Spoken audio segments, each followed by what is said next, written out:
George Bruno with the 21 Report. We're at the 21 Summit in Orlando, Florida. The year is 2020, and I'm having a conversation with Jennifer Moleski. Welcome to the show. Thank you. Thank you for having me. Yeah.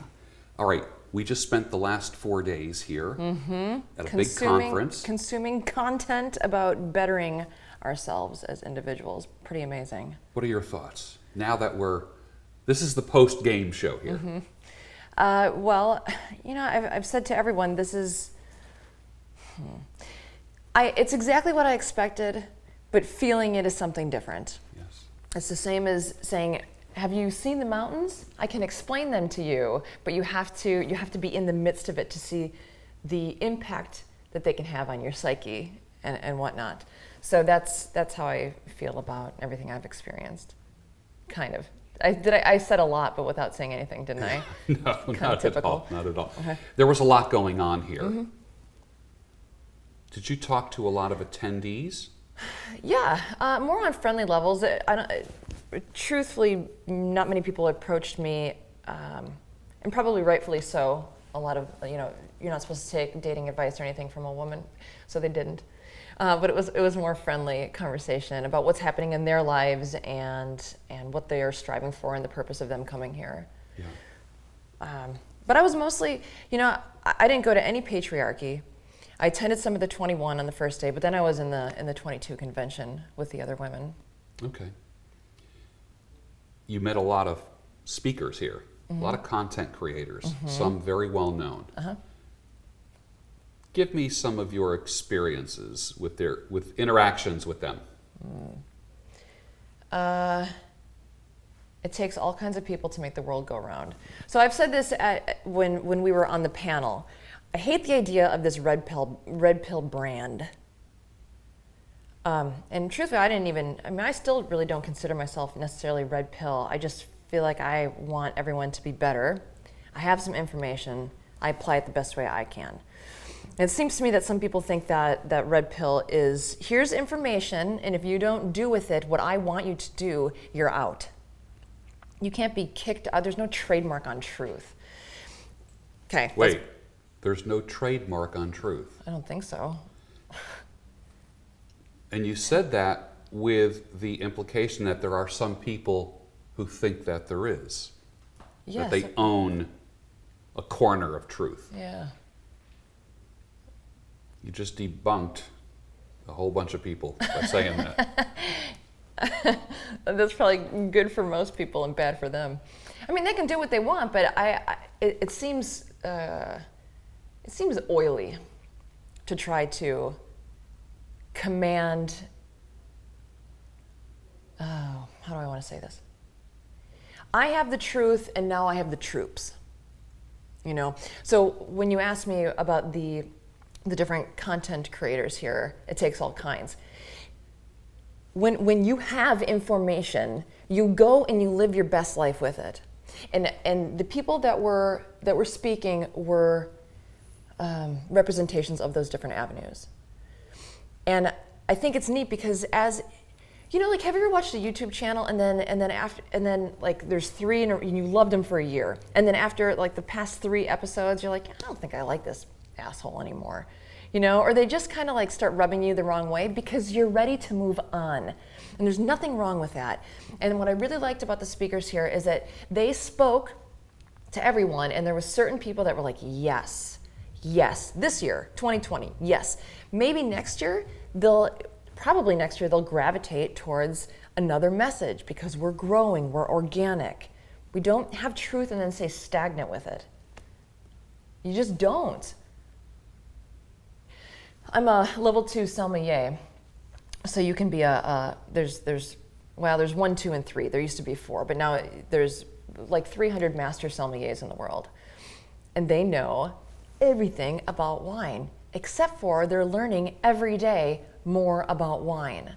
You don't just die once you have all the information. As long as you're alive, you're applying different truths and experimenting with different things.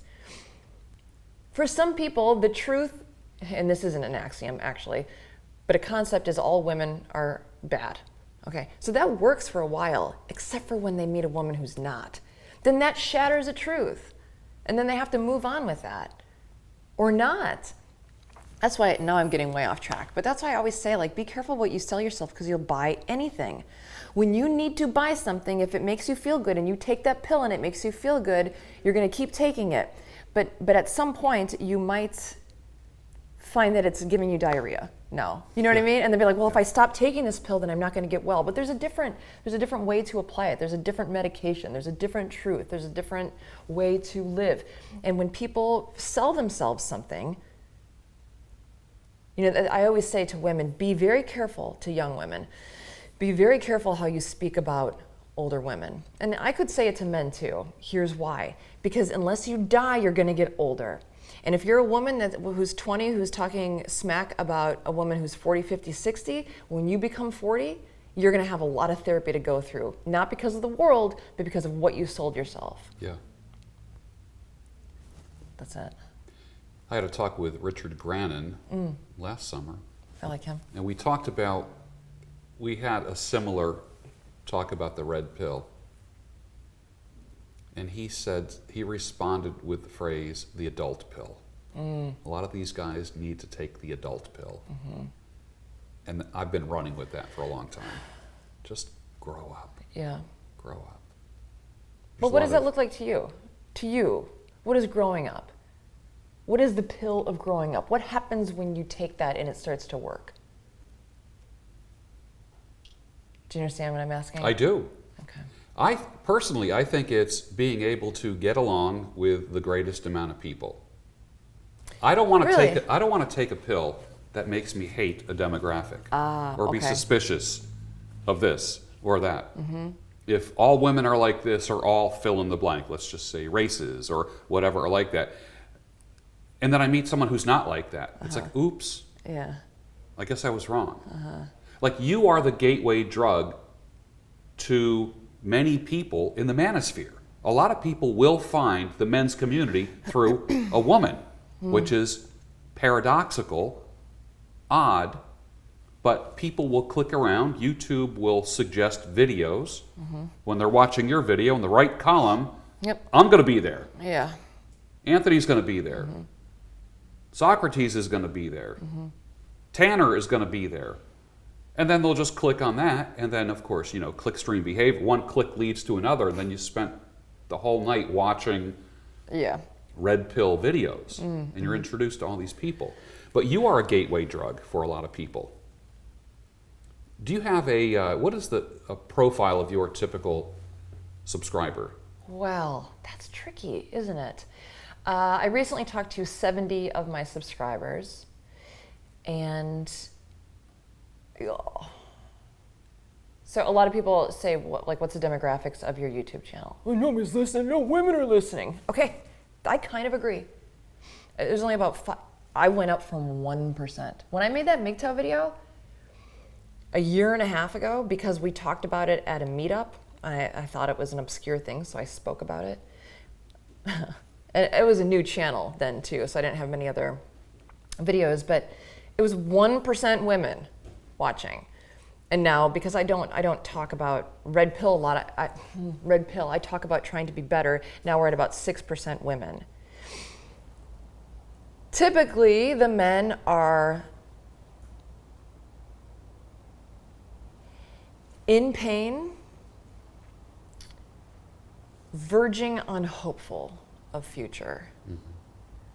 And that seemed to be a lot of the phone calls that I had, was people going through something painful, figuring out how to get through it, finding me, or you know, a lot of people found me through you and our conversations and whatnot. But that seems to be the people that stick around. The people that stick around are that. But I also don't want to be unfair to the other people who have no connection to this forum. There's a lot of people who just are entertained and find that they get little nuggets of information or ways to look at the world through the way I communicate. That has nothing to do with men or women. Yeah. Just trying to be better. Yeah. So I guess it's a few different I have about 16,000 female followers. Many have written me and said, more Jennifer, more Jennifer. Oh, really? That's Yeah, nice. and that's interesting. It's very interesting. And I just started interviewing or having conversations with women on my channel this year. Yeah. And it's added something nice. Now, some people would say, I got some emails that said, oh, it looks like George handed in his man card. So is that what does a real man not speak to women? Wow, that's a real man. Yeah. He's so manly that he can't even talk to women. Like, what is that? Yeah. I mean, part of being a man is, I don't know. I think that seems,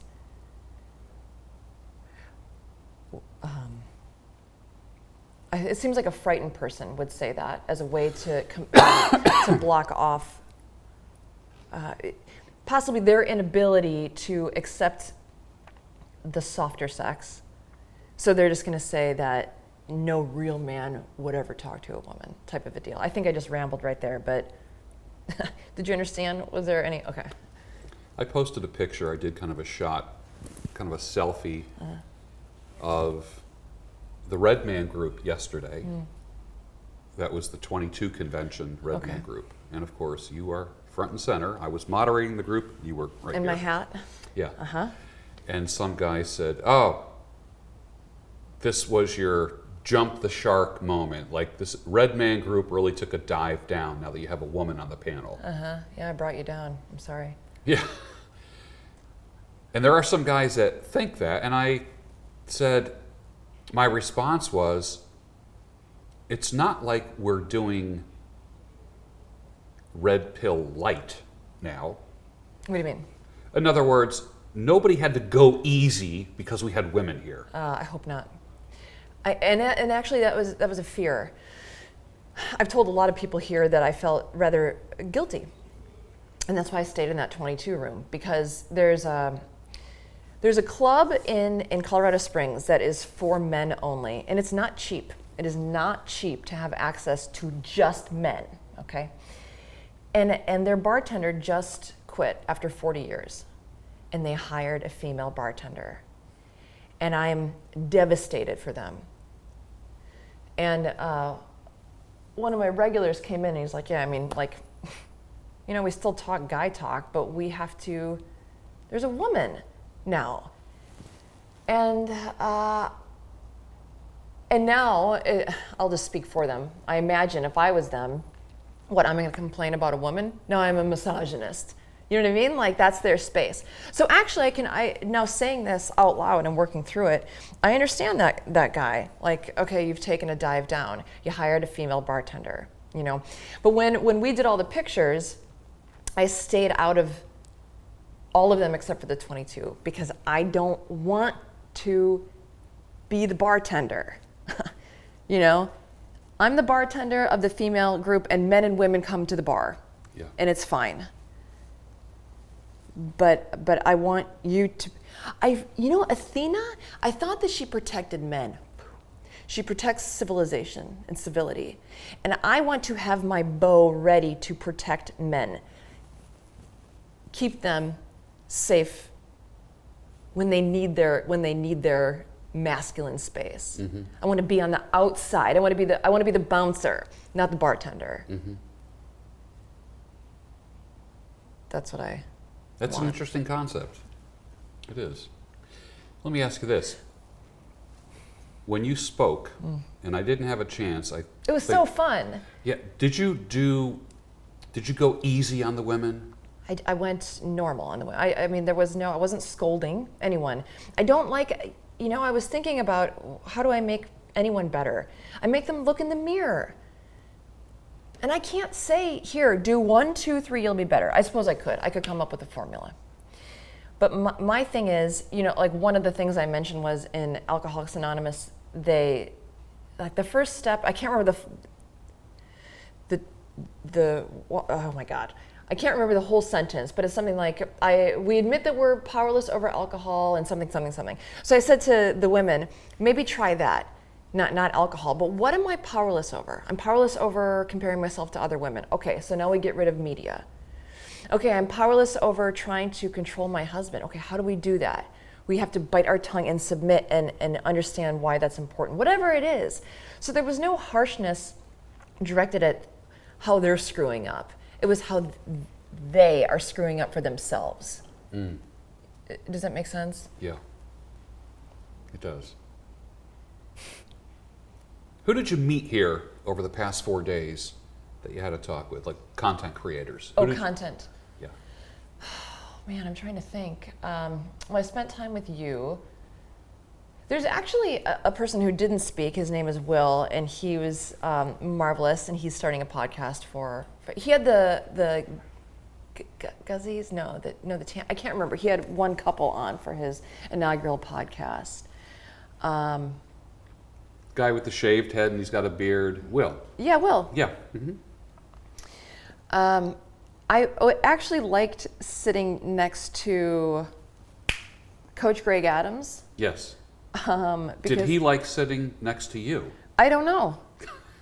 I like to think yes, but I don't know. I thought it was so interesting that he and I were next to each other because he's like, "Don't trust women," and I'm like, "Hey, never get married, don't cohabitate."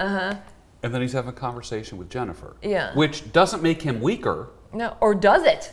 According to some men, now poor Coach Greg Adams is out of the manosphere because he spoke to Jennifer Moleski. He gave in his man card. Yeah. I like sitting next to him. I'm trying to think of Socrates. I like him so much. I like him so much in real life. He's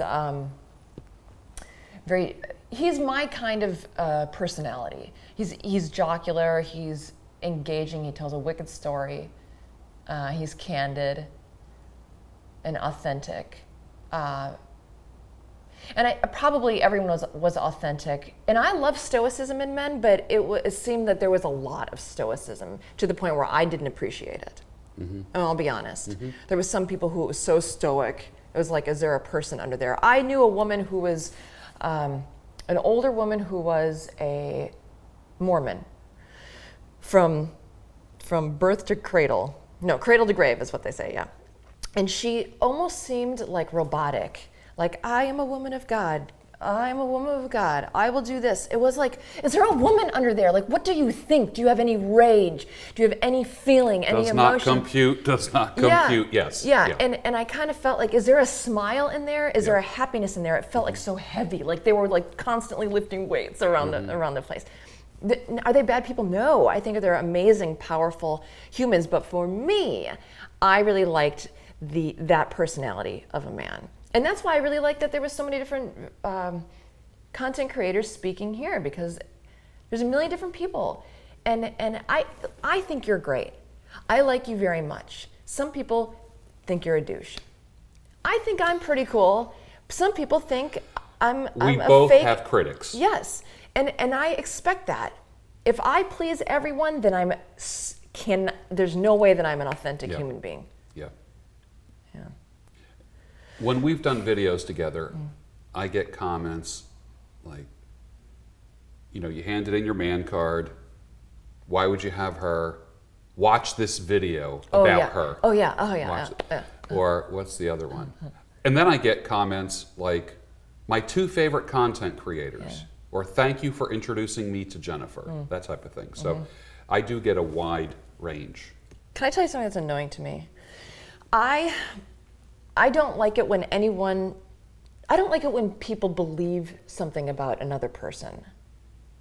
So when I wait on tables, sometimes people are like, oh, you're going to love this couple. I'm like, God, don't tell me that, because now I'm judging them from a higher box. You know what I mean? But sometimes people will make a video about me saying, bad thing, bad, don't trust, hate. And they'll come over to me and be like, you're dumb. And the chameleon video.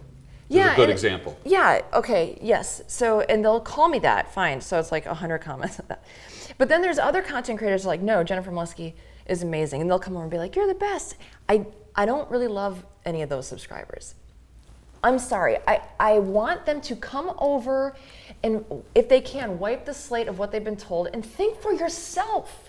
That's all I want people to do. I don't care if you hate me, but if you hate me authentically, I support it. I support it. I just don't like it when, and I guess that's the same thing with the brand. Don't tell me what to do with information. Don't tell me what to think about someone. Think for yourself. Yeah. Yeah. To the best of your ability. Mm-hmm. You've interacted with some pretty prolific authors here. You've seen, and content creators. You hung out with Bulldog. Yeah. What are your thoughts about Bulldog? Awesome. He spoke at the 22 convention, and I really liked that. I didn't bond with him. Mm-hmm. You know, I think I bonded with Socrates more than anyone. But I think he's great. I think his message is consistent. He is the same human. When I say I didn't bond with him, it's not like I didn't like him, but we weren't like buddies. Mm-hmm. But he is consistent. He is the man he represents. Yeah. He is the man he says he is. Yeah. And he gave counsel to people that needed it. Yes. Here, as many people did. And he explained to women how to get a high value mate. Guess what? You have to be high value. You have to be high value to get a high value mate. So yeah, that's it.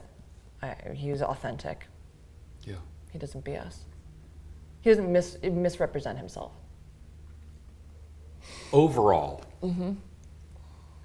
impression of the overall event. Now here we are at the post-game show. Mm-hmm. If someone was pulling you aside and say, hey, tell me about this thing. What did you really think? Because people are going to think you're editing yourself right now. Oh, okay. What did you really think? Yeah, so I've been traveling before, and there's an experience that's very unique to traveling. So I thought. It goes like this. You land on a different continent. You end up at a place, a city. It could be Agra, India, or a little island in Vietnam. And you don't know anyone. And you have to, no, you don't have to, but because you're in unfamiliar territory, you're hyper aware, even on accident, of everyone that's around. And the first day that you're there, everyone's like timidly friendly and trying to, everyone's hyper aware of who they are, I think is what it is. How am I presenting myself? What do they think about me? Oh, that person is popular and I've looked up to them for a year. And it's just a lot of people being internal. The next day, through repetition, you become a little bit more comfortable. And by the end of it, it seems, what I've always explained for traveling, and now with this convention, it seems like family. In the sense of, we know who's in the club. And I don't mean I don't mean a club, but these people are safe, good people. I've never been in the military. My husband was in the military, and there is something really important or hard to get any other way. That is, I hate this guy next to me, but I'll kill to protect his life because it's camaraderie. So I feel like it's a lighter version of that. I don't really like that guy. I don't really like that speaker. I really don't like that guest, but no one better mess with them. And I feel like that's how everyone kind of was. And by the end of it, no one's internal anymore. No one's thinking and worrying about themselves. They're actually comfortable with the family that's here. Mm-hmm. That was my impression. And we're okay with each other even though we all don't. Yeah, and everyone knows who they like and who they don't and who they still want to talk to and who they want to talk to again. And it's just life. Mm-hmm. It's just life just like at home, but here in a new way. Do you think there will be any collaborations in the next year between you and the other content creators? I think so. I don't know. I have a few people that I want to speak with. Excellent. Yesterday you described yourself as an anti-victocrat. Uh-huh. Explain that. The first time I ever heard that word. Yeah, I made it up or I didn't, I don't know. But I don't like the whole, there's Democrat, Republican, so it was a play on words. I just don't like victims. I don't like the victim status. I despise that there is going to be some person watching this who feels like they're a victim right now. No, you're a victim to nothing but your shitty decisions and the life that you've created. There are victims. I think that victims are children because they have no power. They're supposed to have people that are protecting them. Elderly are supposed to have people protecting them. And animals are out in the world being vicious to each other, or if we've domesticated them, then we're supposed to be protecting them. So those are the three victims. You get nowhere in life by sitting in your box pissed off at the world for the decisions that you made and what you ended up with. Is it fair? No. Does it make sense? Often, yes. Always it does, you know. And I said in my speech, if you can take 1%, if you can think of your life and let's start with bad. Any bad thing that happens in your life, if you can find 1% where you were to blame or you could have changed things, that 1% will soften into 2%, will move into 3%. And then pretty soon you have control over your life. And the good thing about being self-responsible for even the negative is that you get to become powerful and responsible for the good. And now you're building self-esteem. Now you're knowing who you are. Now you're breaking down barriers. That's what anti-victocrat is to me. I like that. Let's pivot for a second. How does a woman find a husband? Yeah, I don't know. They work on them. I think it's the same for men. You have to work on yourself so much that you exude